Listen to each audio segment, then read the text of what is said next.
I had the privilege of seeing behind the curtain. Tony Rugas is a mentor of mine. Yes. And because, he was a mentor of mine, his mentee, Steve Patrick, would let me see a lot of the stuff. And I would read some of the letters that y'all would write to an umpire. Yep. Immaculate, without blemish or flaw, basically going from beginning to the end. Sure. Along with, I guess you would call it a smart letter, because I know they have that smart estimates. I guess a smart letter that has the hyperlinks to, all right, this is my professional opinion, and I'm not just talking, here's why, here's a link that you can follow to a respected source. What difference does that make? Does that not really make a difference? Justify the estimate. When you justify the estimate with we are facts at the and Win the evidence, Storm it makes it difficult to Expo or overturn. trade show or whatever you want to call it. Please tell people who you are and what do you do.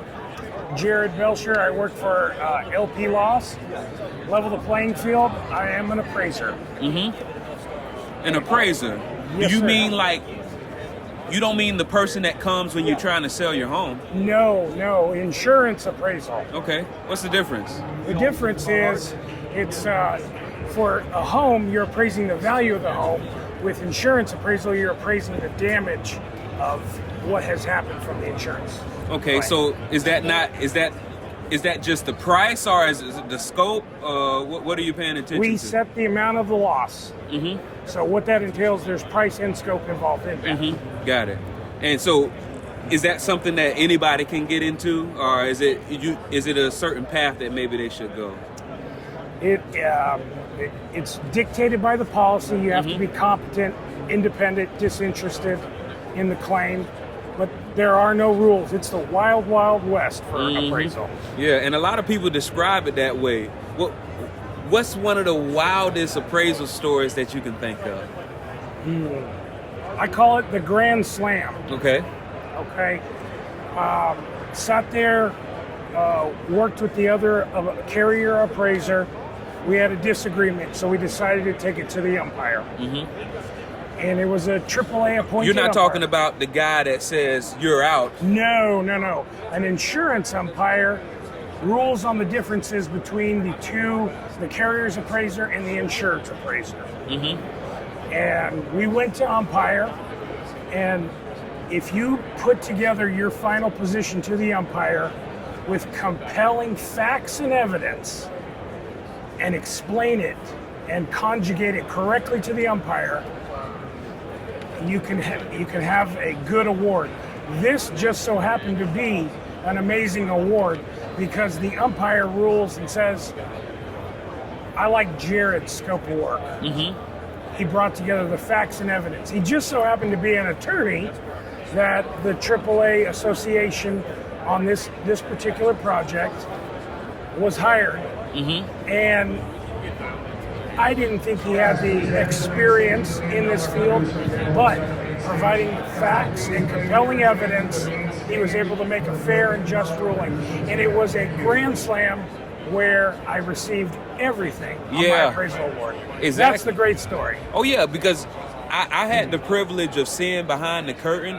Tony Rugas is a mentor of mine. Yes. And because, he was a mentor of mine, his mentee, Steve Patrick, would let me see a lot of the stuff, and I would read some of the letters that y'all would write to an umpire. Immaculate, without blemish or flaw, basically going from beginning to the end. Sure. Along with, I guess you would call it a smart letter, because I know they have that smart estimates. I guess a smart letter that has the hyperlinks to, all right, this is my professional opinion, and I'm not just talking, here's why, here's a link that you can follow to a respected source. What difference does that make? Does that not really make a difference? Justify the estimate. When you justify the estimate with facts and evidence, it makes it difficult to overturn. Because it is the truth. So you put that together. I love Tony Rugas, he's my boss, and Steve Patrick, but they are such quality mentors to have because they preach this material they've been doing it such a long time. And if you just listen and take the information that they've said on this, keep it simple, short, to the point, you're going to come out with a righteous award. Oh yeah, I was reading a book once, and it had 2 watch ads. One of the watches was $9.99, and on that ad it had, it does this, it does that. You got a stopwatch, you got a short watch, you got this, you got Central Time, you got Standard Time, you got this time. And then there was a Rolex ad that just said Rolex with a watch hanging on a champagne glass. Sure. Succinct is valuable. Being able to take a bunch of stuff and condense it is very valuable. Yes, it is. I would agree with that. Very much. Absolutely. Now, would you say what would you say to some of the people who says appraisal, we don't think it's right, and therefore we're not even going to train on it. We don't think appraisal is happening the way it should, so we're not even going to learn about it. There's a time and a place for everything. Sometimes there's a place for appraisal, and most times it's extremely beneficial to have a public adjuster or even an attorney. There's a lot of different avenues, and it all depends on the case or the claim, what direction is appropriate to take. And sometimes appraisal is not necessary. Sometimes just going through the public adjuster is the ideal way to get a claim settled. Or sometimes you have to go to litigation and they have to battle it out. But there's a time and a place for everything. You know, it really depends on what the situation is. Oh yeah, it seems like what you're saying is no matter if you think it's right or wrong, it's an option. Of course. And if you run into that option, you need the right people. Yes, that's correct. You recently went through the boot camp. I love the boot camp. Oh my God, I love the boot camp. What did you like about it? Or what did you love about it? Excuse me. It was the infinite of knowledge. The way Cal and Melanie put the class together is in such a way that you can actually learn this business and be successful at it. It is an infinite amount of knowledge. I'm going to actually attend again because I loved it so much. And when you get quality instructors that speak with you, they know what they're doing, they live this industry, you got to soak that in and take it in as much as you can. So I'm going again. You're going again, but you learned everything the first time. You don't learn everything the first time.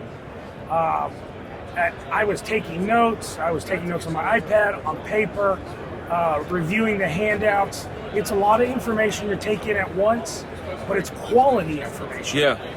And that boot camp, 8 to 5, Monday through Friday, I feel like that thing should be like 2 weeks long because it's that amount of information that they're giving you, but it's so good. And they bring in the examples of jobs and how they were maneuvering them through and working through them. Just their team, powerful. Anything you could possibly think of. I mean, I'm still in awe. I just took the class last week, and I'll tell you, my mind is blown. Yeah, I've seen because that. I had the idea that, we're only getting public adjusters when we got a coverage dispute. But it's a representative for you that the insured should have in there. The carrier has a representative for them coming out to the job site to inspect it. Why shouldn't the insured have the same situation? They don't know nothing about claims. That's why a public adjuster, and just learning from Cal, that type of mentality has changed my mind on what a PA should be. Absolutely. And I'm actually trying to become a PA. I took this course before getting my license because it is so informational. That's why I'm going to have to take it again because my poor brain just doesn't function like it usually should. Yeah. Oh yeah, because it seems like you recognize the value immediately, and even though you had the best intentions, because you were writing down notes, electronically typing notes, multiple devices, it's unavoidable you're going to miss something. Yes. They've already concluded, and when I say they, like the people who are genius at the psychology stuff, that you, even with your best intentions, even some of the smartest people only retain 8 to 10% of what they hear. So if that's true, which a lot of people have I'm gonna have to concluded. take it 8 or 10 Oh times. yeah, 10 to 15. Yeah. And so definitely, you're on the right track. And thank you so much. When I say on the right track, And let me tell you one thing, because I did this multiple times. I'm like, I hope this is not a stupid question. Raising my hand. Ask questions. Yes. Don't forget to ask questions. Oh, yeah. If you do anything when you take this course, you raise your hand 115 times, whatever the case may be. Just keep raising your hand. Ask the questions, because that is how you learn and divulge the information. Because they are so patient and kind. There are no stupid questions, and they have told me that 2 or 3 times. Yeah. Just keep asking your questions. Oh yeah, the question and answer part that goes throughout the class each day. That's a big component. Yes. Once again, man, tell people who you are, what you do, and how to get in touch.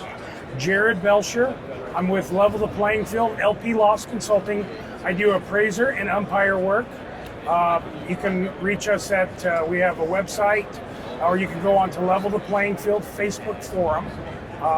Or I have my email address, jared.lplossconsulting@gmail.com.